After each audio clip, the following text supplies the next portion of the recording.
Purslane is a weed that is commonly found in most people's gardens. It is an edible weed and it has many beneficial properties.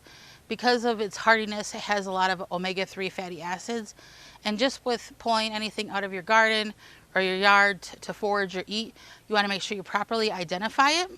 And also, if you have any sort of allergy to plants, you want to make sure that you do safely eat it.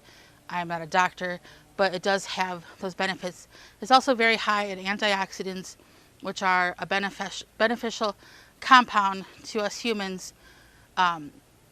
So these are some facts about purslane. It does grow kind of low and flat, and it has a little bit of a thicker leaf, and these give it those properties of the omega-3 fatty acids and also high in antioxidants. For more information, please visit thewisconsinvegetablegardener.com.